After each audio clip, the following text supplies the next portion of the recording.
Hello, Clotho. Haven't seen you in a long time. Yes, CEAZOR. Long time no see. Well, I was wondering if you could give me some advice. Sure, CEAZOR. What is it you need? Well, I met this nice lady. I like her a lot. She's from Sparta. Sparta? You're in Athens, CEAZOR. Well, I like her. I want to go visit her. Okay, go and visit her. Well, I want to get her something nice, but I don't know what to buy for her. Well, CEAZOR, I know in Sparta they use iron as money. Maybe you can get her some iron. Iron? That's great. That stuff's dirt cheap. How much iron you think I should get her? Oh, I don't know. How about this much?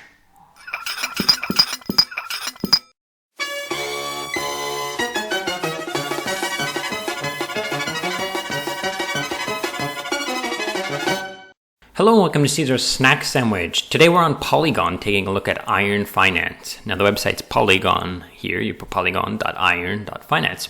Okay, Iron Finance is very similar to Frax. So I'm not going to make a flowchart to explain how does the whole thing work.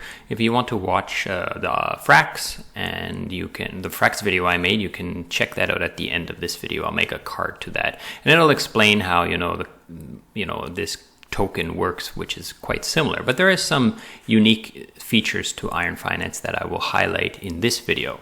But basically it's a partially collateralized stablecoin. So the Iron coin here is a US dollar stablecoin, and it's collateralized by USDC and this Titan token here.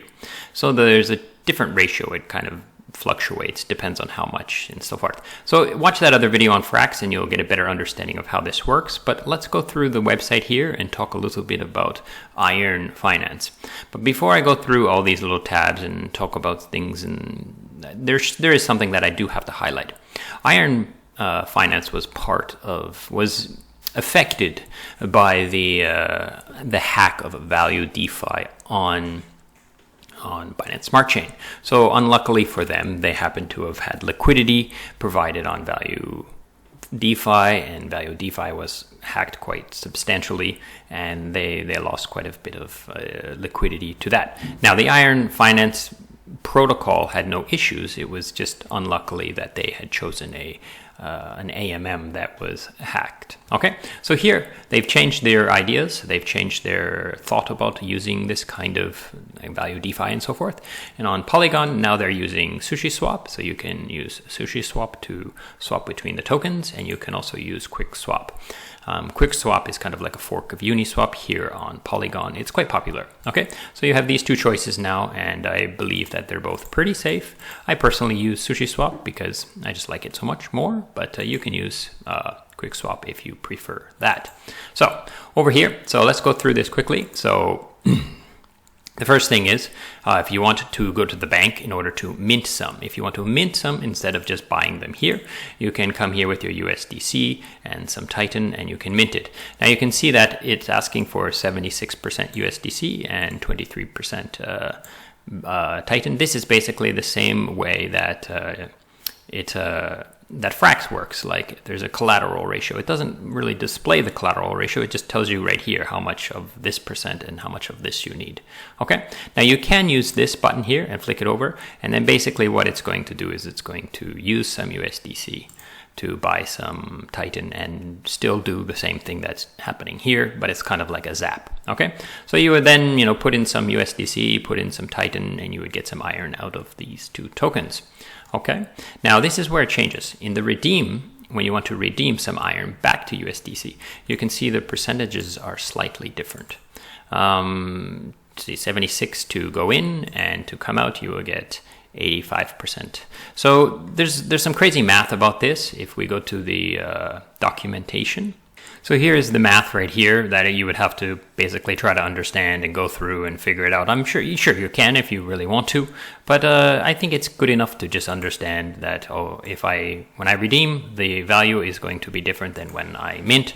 So there's a possibility here for some arbitrage, maybe, I guess. Anyhow, just keep that in mind when you're thinking about redeeming and minting, that the redeeming percentages will be different than the minting, and that's what kind of sets this aside. Now they do say that it's because it makes it better, so I'll take their word for it. Now, farms over here. This is where you can make some money with this stuff. Basically, you can provide LPs, so you can just put straight Titan in here and receive this percentage in USDC, which is nice. So, and then there's, you can get some quick swap instead if you put in this Titan ETH, and you can get some rewards in Titan if you use Titan and Iron on SushiSwap. And then down here, there's a few more. Now, these are the ones I like. There's Iron versus USDC and Iron versus USDC on both of the protocols. As you can see, I've just put $50 or $60 in here to test it out. And, so I'm getting some rewards in Titan, and I can do what I want to do with the Titan later. I could put it in here and then just start getting some USDC, or I guess I could take it somewhere and sell it if that's what I wanted to do. Okay, so that pretty much covers this part of it, the farms, which is interesting. So you have a treasury thing that basically tells you all the data, just, this is the treasury stuff. And then we have governance and documentation. So let's swing over to this page I found on the documentation. And it kind of sets it across, another part that sets it aside. And this is recollateralize. On Frax, there's a recollateralize as well. And that is when there's not enough collateral inside the protocol to support the current collateral ratio. So you would then come with the USDC on Frax, deposit the USDC and get back some of the FXS tokens. But here, it's a little bit different, but it's kind of the same. They want to allow people to recollateralize, but it's not on the website. You kind of have to run this function. So I guess they're leaving this for the arbitrage or the people, the bots and so forth to do this. Okay, but there is this, which is quite unique. Frax doesn't do this to my knowledge, and that is all the USDC that they have inside all the collateral that they have sitting in the contract. It says here that they're using it to get some gain via some sort of vault. So maybe they are investing it, maybe they are lending it on Aave or something. I don't know, but there is some sort of vault action going on here that they say, basically they're trying to generate a passive income on the collateral that's inside the contract. And I think that's interesting. Now, the last thing that we have here is this over here. It says Dragon Ball Lottery and this Diamond Hand BTC. But I'm not going to talk about that because I'm not talking about the Binance Smart Chain. So let's go to this Dragon Ball Lottery back on the website. If we go to home and then down here we have Dragon Ball Lottery, click that. Now it's basically another website where you can take your Iron tokens and you can buy lottery. Now, what makes it special is that it's not just like you don't have to match the numbers exactly. Let's go to the documentation and I'll show you what I'm talking about.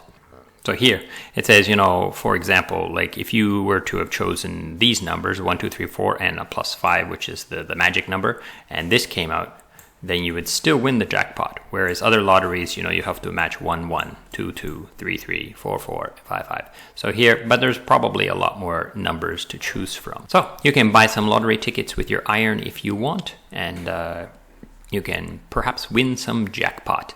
Now there's some 2 more things coming soon, vaults. So they're going to put some vaults in here. There's some synthetics coming soon. There's a lending, so some sort of lending system coming soon. So you can keep an eye out for this stuff. So I think that pretty much covers it. You can look at this deeper and kind of understand what's going on here. I think it's a pretty good opportunity to make some easy bank, especially these farms here, like 300% on 2 stablecoins. That's pretty good. Now you are trusting in the system of Iron here, which is a factor that you have to put into your calculations. So thanks so much for watching and goodbye.